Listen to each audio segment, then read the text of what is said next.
తెలిసో తెలియకో ఒక చిన్న మంచుకొండను ఢీకొన్న టైటానిక్ పడవ రెండు ముక్కలుగా చీలి సముద్రంలో కుంగిపోయింది. ఇప్పుడు మన రాజకీయ ఆంధ్రప్రదేశ్లో జరుగుతున్న సినిమా కూడా ఇంచుమించు అలాగే కనిపిస్తోంది. కానీ కూలబోతోంది టైటానిక్ పడవ లేక మంచుకొండ అన్నది మాత్రం ఇప్పటికైతే ఆసక్తికరం.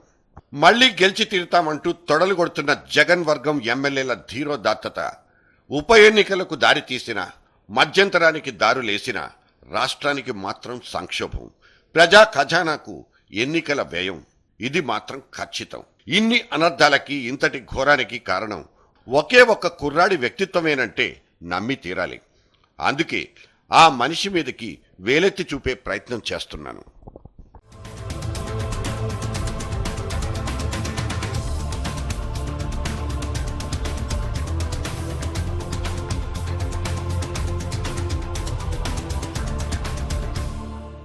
ఇవాళ జగన్ గురించిన వార్తలు వింటున్నా చూస్తున్నా ఒక విషాదకరమైన భావోద్వేగం కమ్మేస్తోంది.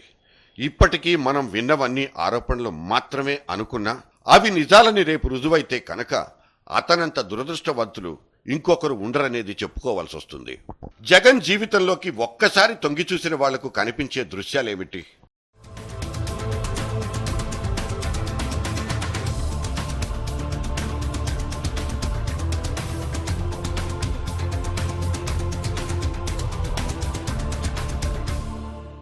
ఏం పీక్కుంటారో పీక్కోండి, ఇది జగన్మోహన్ రెడ్డి రుద్ర తాండవం.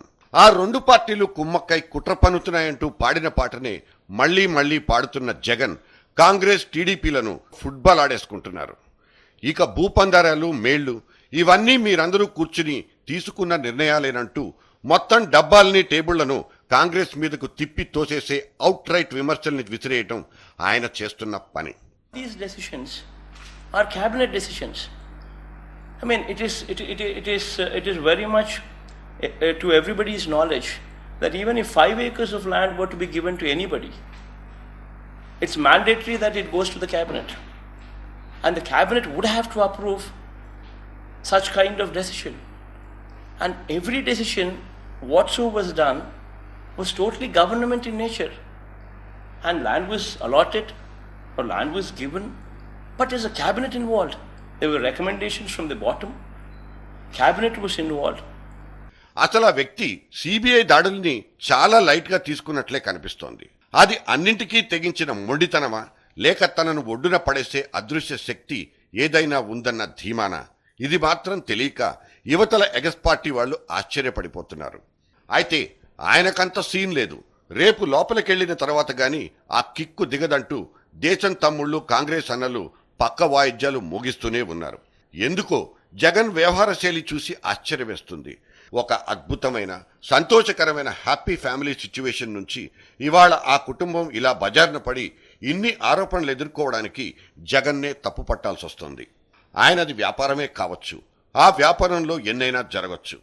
ఇవాళ వాటి సరసన తన రాజకీయ సామ్రాజ్యాన్ని కూడా నిర్మించాలనుకుని జగన్ భావించడాన్ని కూడా తప్పు పట్టాల్సిన అవసరమూ లేదు.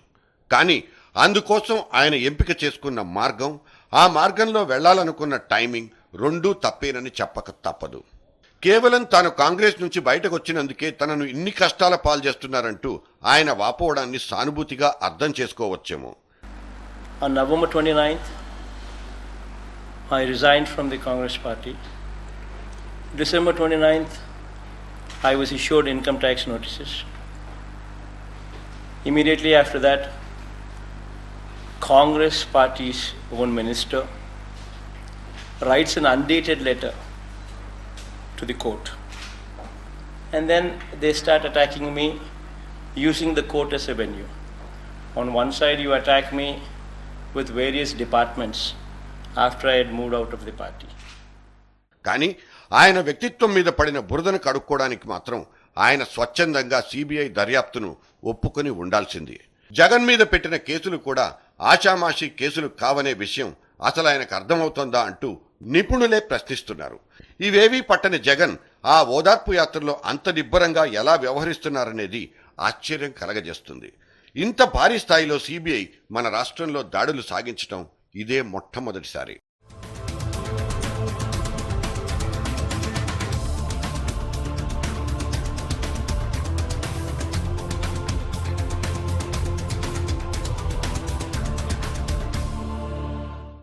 జగన్ తన ఆలోచనల్ని ఎంతమందితో చనువుగా పంచుకుంటారు, ఎవరితో పంచుకుంటారు, అసలు ఆయనకు సన్నిహితులు స్నేహితులు ఎవరైనా ఉన్నారా, లేక అంతా వ్యాపారమేనా? ఆ వ్యాపార సామ్రాజ్యాన్ని అనుక్షణం కంటికి రెప్పలా కాపాడే విజయసాయి రెడ్డేనా? జగన్ని దగ్గరగా చూసిన వాళ్ళు సైతం ఆయన గురించి ఏమీ మాట్లాడలేరు. ఎందుకంటే వాళ్ళకే విషయాలు తెలియవు కాబట్టి. జగన్ని ఒక ఇంట్రోవర్ట్ గానే ఆయన గురించి తెలిసిన వాళ్ళు చెప్తారు. మొదటి నుంచి ఆయనది అదే స్వభావం అనేవాళ్లే కనిపిస్తారు. ఆయన వ్యాపార లావాదేవీలు, ఆ సామ్రాజ్యం సంగతి పక్కన పెడితే తాను రాజకీయాల్లోకి వచ్చిన తర్వాత కూడా ఆయనలో ఆ శైలి మారలేదన్నది ముమ్మాటికి నిజం. ప్రతిరోజు అతని తరఫున వకాల్తా పుచ్చుకుని రెచ్చిపోయే అంబటి కాని మిగతా వాళ్లతో కాని జగన్ మనసు విప్పి మాట్లాడిన దాఖలాలు లేవు. ఇక జగన్ విచ్చలవిడిగా డబ్బు ఖర్చు చేస్తారనే విషయాన్ని కూడా ఆయన అనుచరులు ఒప్పుకోరు. మరి ఇంతటి భారీ స్థాయిలో చేస్తున్న ఖర్చు ఎవరి ఖాతాల్లో నుంచి వెళ్తోందో అదో చిదంబర రహస్యం. ఒక భారీ మీటింగ్ కోసం జనమంతా ఏపాటి సమీకరణ చేయకుండా స్వచ్ఛందంగా తరలి రావడం ఈ రోజుల్లో అసాధ్యం. మరి ఆ జన సమీకరణ పనులు ఎవరు చేస్తున్నారన్నది, అందుకు డబ్బు ఎలా వస్తోందన్నది ఎవరో ఒకళ్ళిద్దరు స్థానిక నేతలకు తప్ప ఇంకెవరికీ తెలియదు.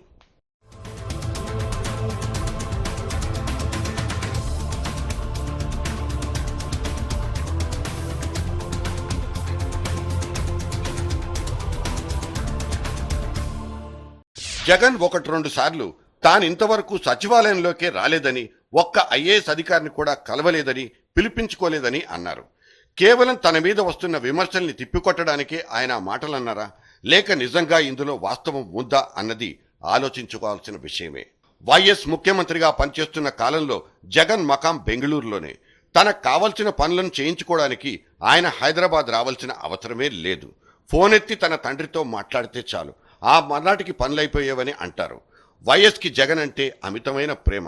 జగన్ ఏదడిగినా ఆయన కాదని తోసిపుచ్చలేనంత బలహీనత ఆ తండ్రిది. ఇక అటువంటప్పుడు జగన్ ఒక సెక్రటేరియట్కు రావాల్సిన అవసరమో లేదా ఇంకో సెక్రటరీని తన దగ్గరకు పిలిపించుకోవాల్సిన అగత్యమో లేదనేది ముఖ్యమంత్రి కార్యాలయంలో పనిచేసిన వాళ్ళు చెప్తారు.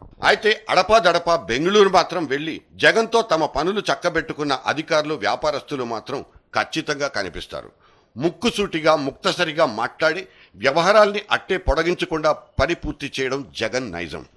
ఇంతగా ఆయన గురించి చెప్పుకోవలసి రావడానికి కారణం, ఇంత తెలివైన సమయపాలన తెలిసిన ఒక వ్యాపారవేత్త, రాజకీయ నాయకుడు ఇంత తొందరపాటుతనంతో వ్యవహరించి తన వ్యాపార సామ్రాజ్యాన్ని, ఇటు తన రాజకీయ కెరీర్ను లోపభూయిష్టంగా నిర్మించుకున్నారన్నది మాత్రం ఇప్పుడు చాలా మందిలో మెదులుతున్న ప్రశ్న. వైఎస్ ముఖ్యమంత్రిగా మొదటిసారి అధికార పగ్గాలు చేపట్టే నాటికి అతని వయస్సు 32-33 దాటలేదు. అప్పటికి అతనికి ఉన్నది సరస్వతి పవర్ ప్రాజెక్ట్ వంటి చిన్న చిన్న వ్యాపారాలు మాత్రమే. ఆ తర్వాత ఆయన ఎదగడానికి అట్టే సమయమే పట్టలేదన్నది ముమ్మాటికి నిజం. ఆ విషయాన్ని ఆయనే స్వయంగా ఒప్పుకున్నారు కూడా. అయితే ఇవన్నీ తన తెలివితేటలు, సామర్థ్యాలతోనే సాధ్యమైంది తప్ప తన తండ్రిని అడ్డం పెట్టుకుని సంపాదించిన సొమ్మేమీ కాదంటారు ఆయన. జగన్లో ఒకవేళ నిజంగా అంతటి దీక్ష, దక్షతలే ఉంటే ఇప్పుడు జరుగుతున్న ఈ దర్యాప్తుకు సిద్ధపడొచ్చు కదా, తన సచ్చీలతను నిరూపించుకోవచ్చు కదా అన్న విమర్శలకు ఆయన నుంచి కానీ ఆయన మద్దతుదారుల నుంచి కానీ సరైన సమాధానం రాదు. జగన్ పదే పదే ఒక రామోజీరావునో ఇంకో రాధాకృష్ణో వాళ్ళు ఎలా సంపాదించుకున్నారంటూ ప్రశ్నించే హక్కు జగన్కు ఉండవచ్చు కాక, అయితే తనకు సంబంధించి మీడియాలో విమర్శలు వచ్చినప్పుడే ఆయన అటువంటి దాడులకు పాల్పడడం బేసబబే అవుతుంది. గతంలో ఇదే జర్నలిస్ట్ డైరీలో ప్రస్తావించినట్లు, నువ్వు చట్టాన్ని ఉల్లంఘించావంటూ ప్రభుత్వాన్ని ప్రశ్నిస్తే అవతలవాడిని ఎందుకు వదిలేశావంటూ ఎదురు ప్రశ్న వేస్తే అది ఖచ్చితంగా తప్పే అవుతుంది. ముందు నీ సంగతి మాట్లాడు, మిగతా విషయాలు ఆ తర్వాత ప్రస్తావించవచ్చు అనేది ఏ ప్రభుత్వ విభాగమైనా ఇచ్చే సమాధానంగా ఉంటుంది. ఇటువంటి మౌలికమైన విషయాలు కూడా ఆయన మద్దతుదారులు మాట్లాడడం చట్టం వ్యవహరించే తీరుతెన్నులు తెలియకపోవడమేనని చెప్పక తప్పదు.